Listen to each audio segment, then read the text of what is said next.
If the Green Bay Packers want to attack their receiver problem in the draft, what exactly is the best way to go about it? How aggressive should they be? You are Locked On Packers, your daily Green Bay Packers podcast. Part of the Locked On Podcast Network, your team every day.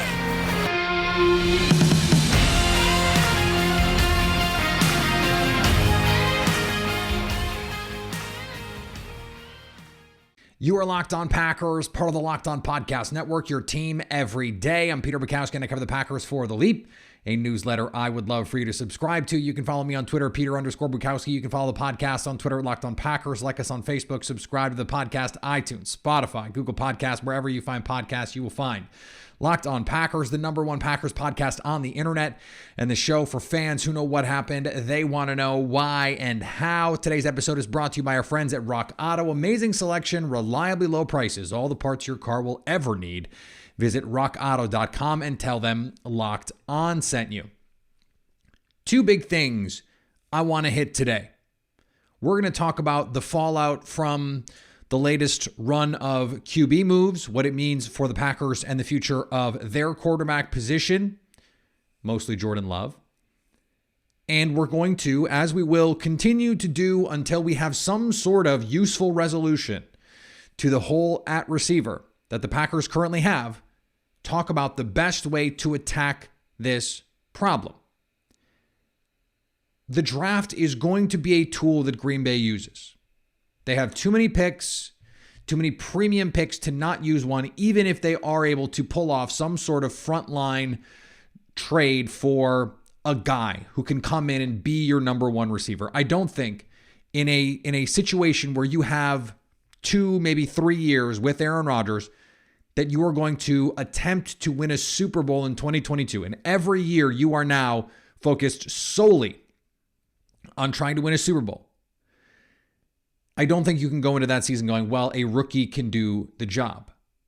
So that leaves us with the question of how to approach the draft. I do think that what happens before the draft fundamentally affects the way that the draft plays out, right? Because if what you do is you go out and you sign a Will Fuller or Julio Jones or someone like that, a veteran who can theoretically be a prominent part of your offense, and then the rookie pops as the rookie pops, you have much more pressure on that rookie than if you go out and you get one of these more frontline veterans in a trade.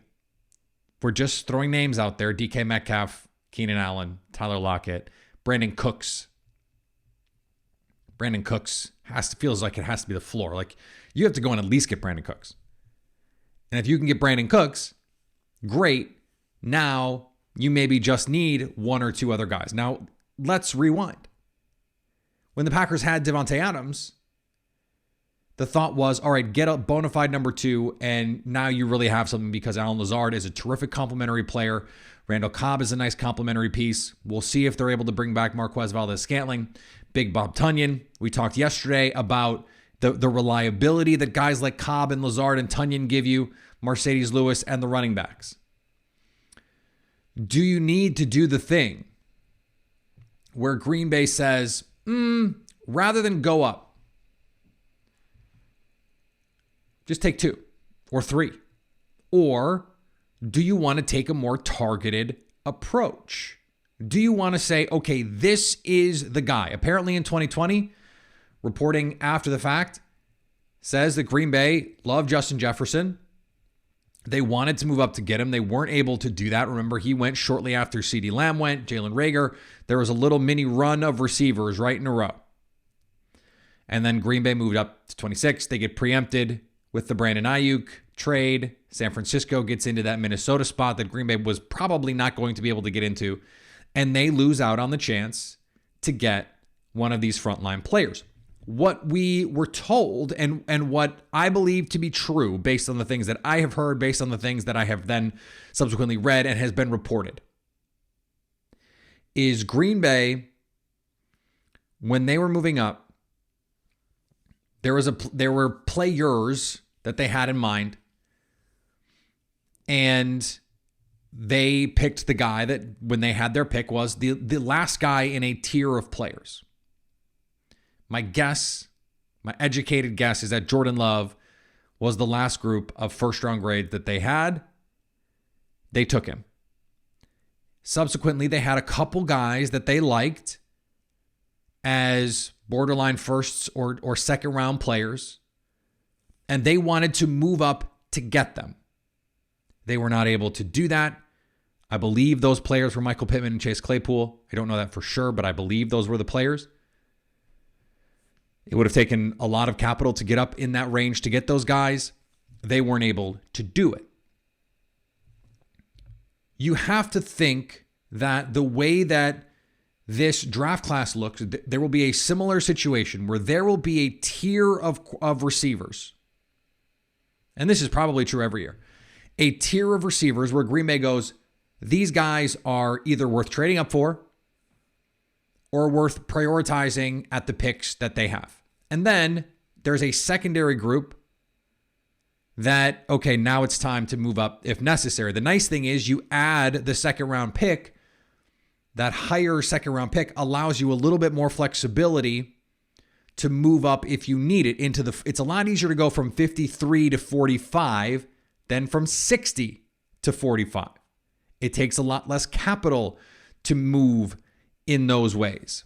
And so then it comes down to, who do you like? Who do you like?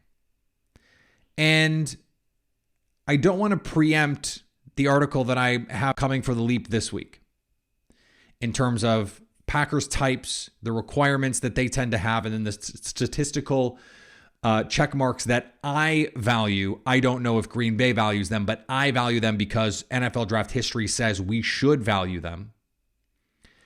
If you look at those things, there is going to be a tier of guys. I know who I think that tier is.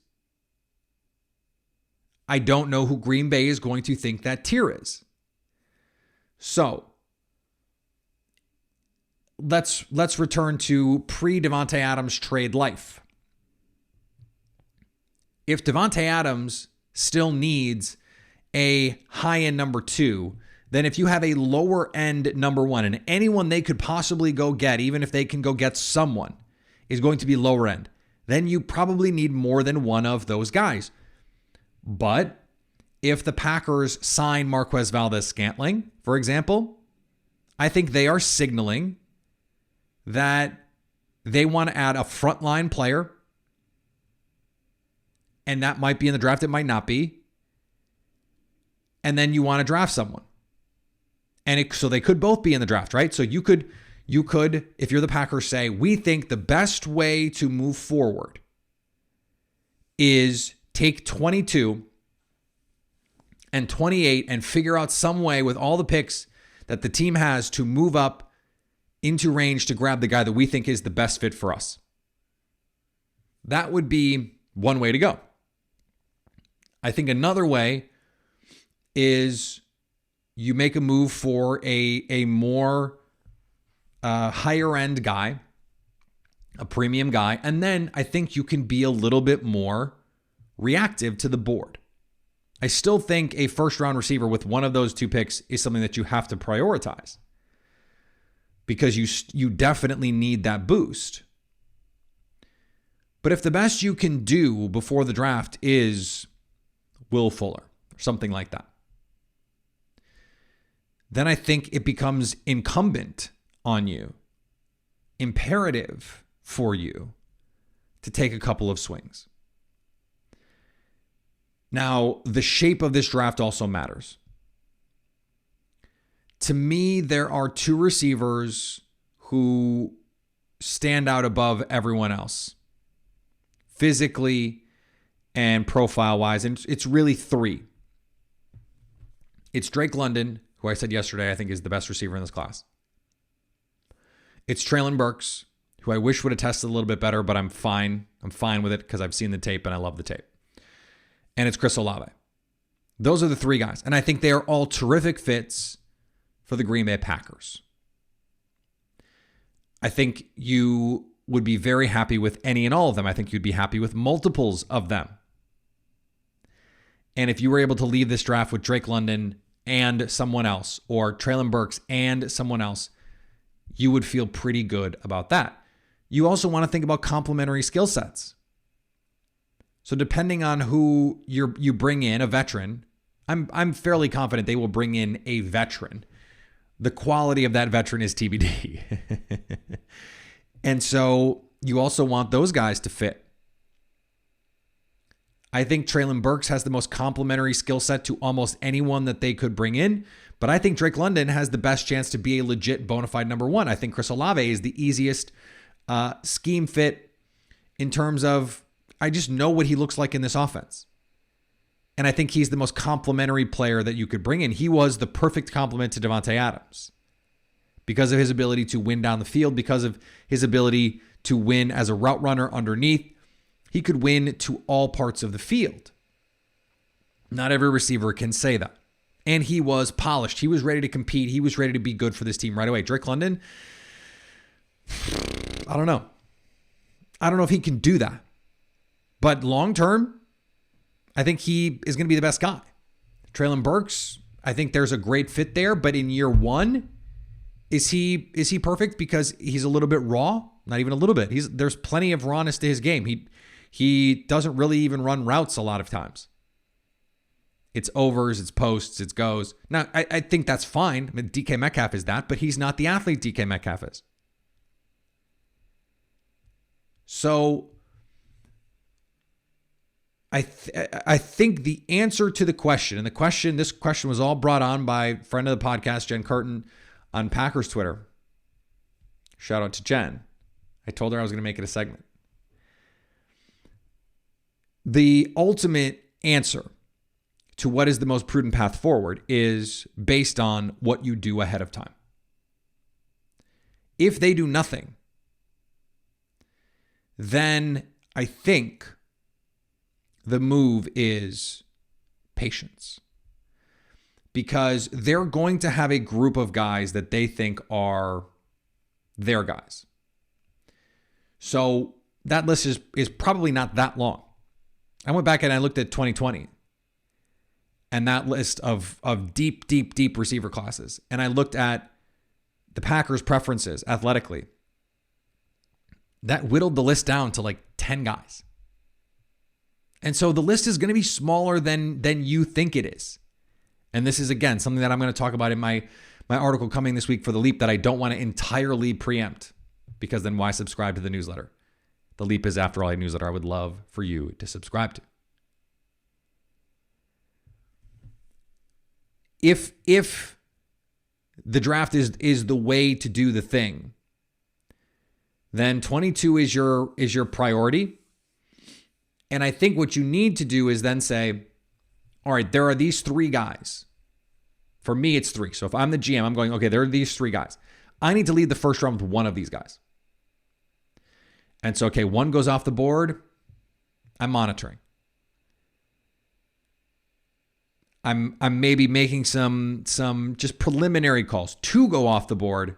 Now I'm scrambling. That's why when one goes off the board, you got to start thinking, okay, how many spots? Where could they go? Who could want to move up for them? Who's a fit? Because this is, I have to get one of these guys. And if you have to overpay to move up, do it. And feel confident in your evaluations. Generally, that's not something I advocate, but the Packers have shown that they're willing to move up. Go up and get one of these guys. And then in the second round, there are two guys after the first round that I think are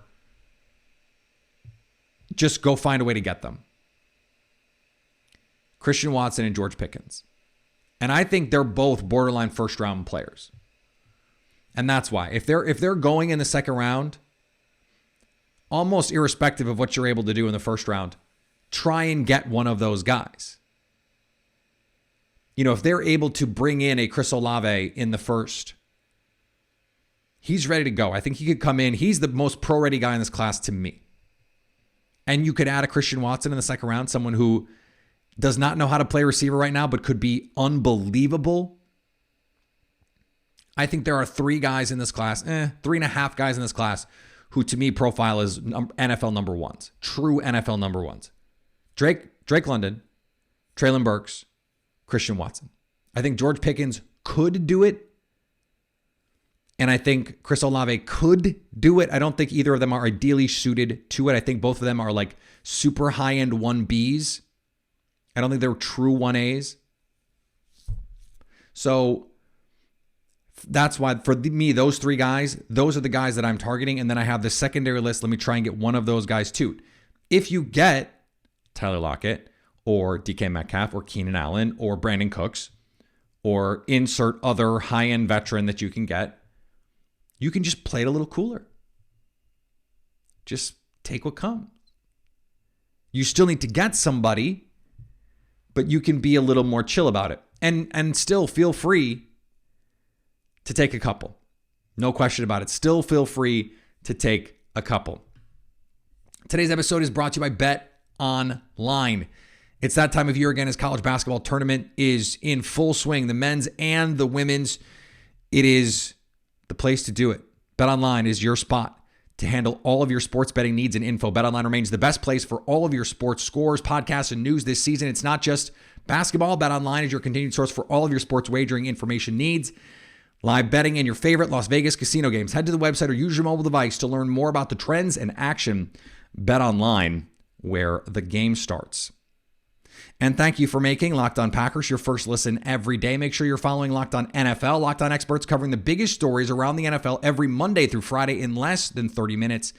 It's free and available wherever you get podcasts. All right, we talked about Jordan Love trades on the show a couple times. I like to bring it up. It is a pet topic of mine, to be sure. The current market has complicated that, because Jameis Winston is going back to the Saints. The Falcons trade Matt Ryan to Indianapolis and sign Marcus Mariota.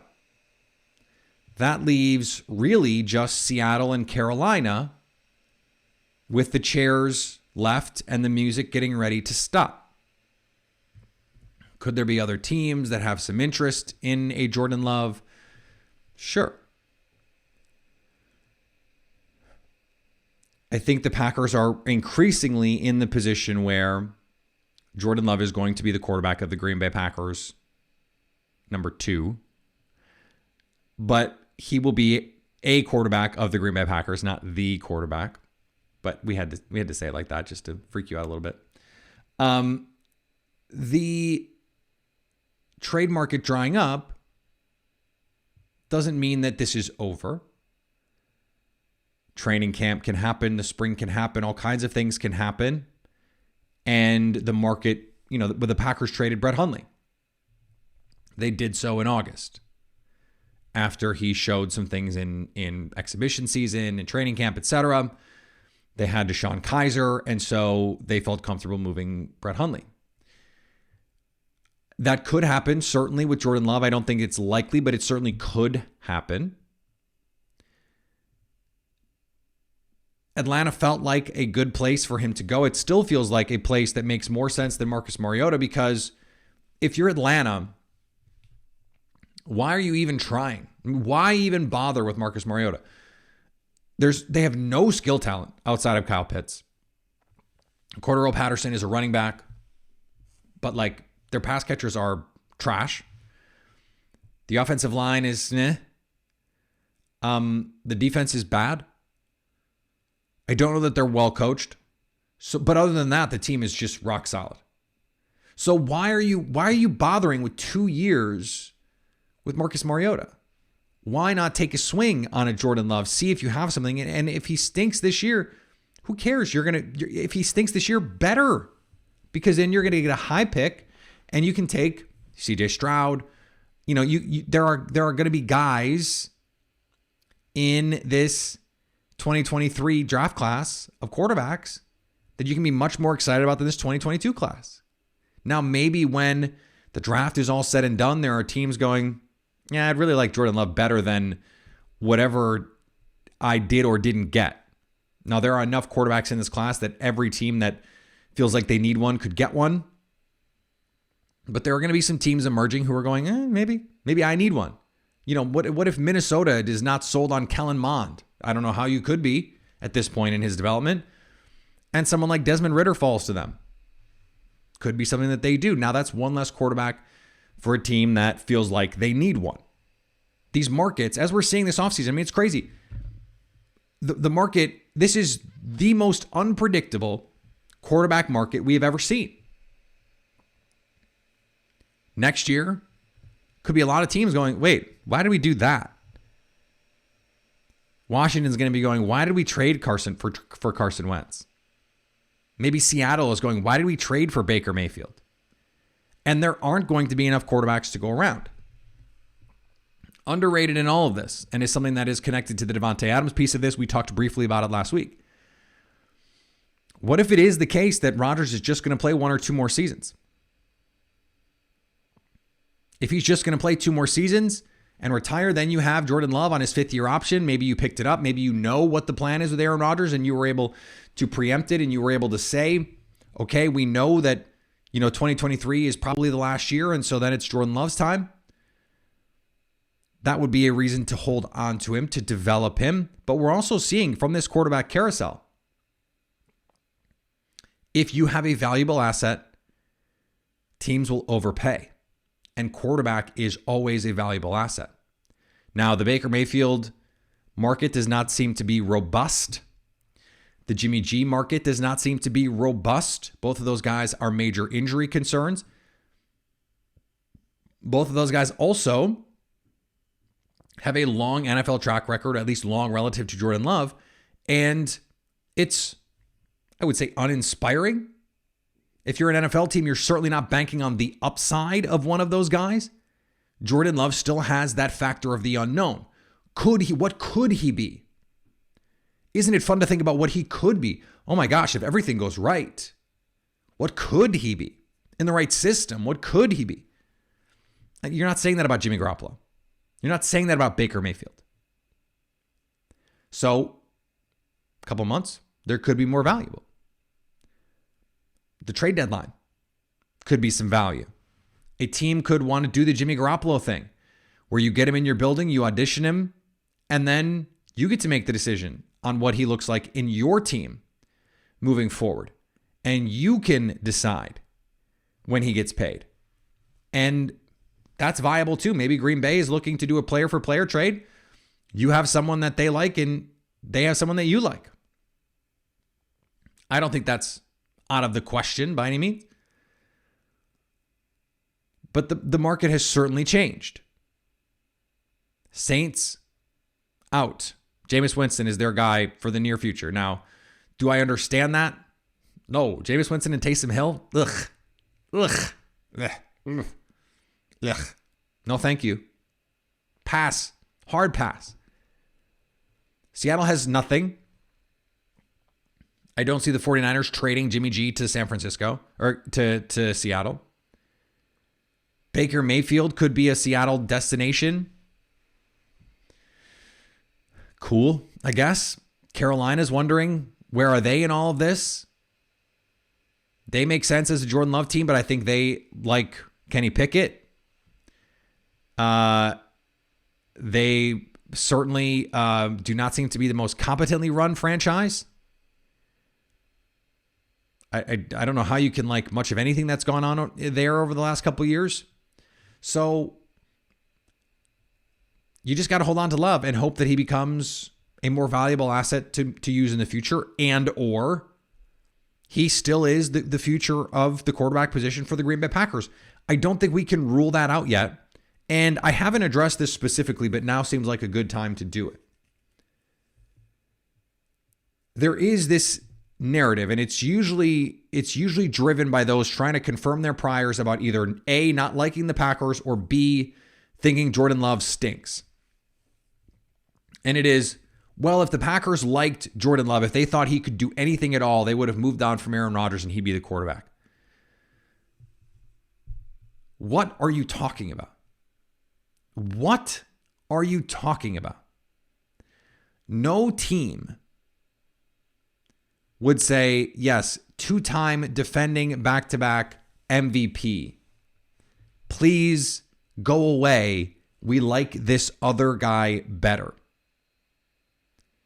Aaron Rodgers wanted to be back. Now, the Packers went through a somewhat similar situation with Aaron Rodgers, but Brett Favre had retired. He'd gone through the process. It was over. Now, the Packers certainly knew what the situation was, how close Rodgers was to that this offseason, but he clearly told them, I want to play a couple more years. And the Packers said, okay, here's the contract, sign it. And he said, bet. You take Aaron Rodgers. And the irony of this is always the fans who are saying that would much rather have Aaron Rodgers, either than their quarterback or than Jordan Love. Of course, Aaron Rodgers is better than Jordan Love. What kind of stupid person would say otherwise? No one has said that. And I'm someone who I think is portrayed as love friendly and Aaron not. I don't know that either of those are necessarily fair. On the field, it's not close. You want Aaron Rodgers. Every team but like 3 maybe would say we'd rather have Aaron Rodgers than the guy that we put on the field. Not we would trade XYZ, but just like we would rather have Aaron Rodgers than our guy. It's like Josh Allen, Patrick Mahomes, Tom Brady. That's probably the whole list. Every other team would say, no, we'd rather trade, not literally trade, but just swap. Like if we could swap, if I said, hey, could we just swap? They would all say yes in a vacuum.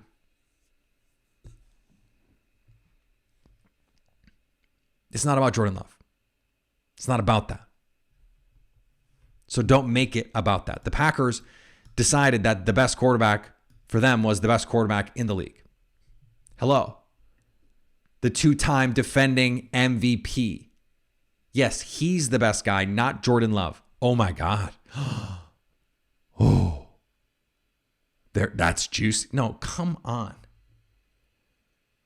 Come on. You can be smarter than that. Be smarter than that.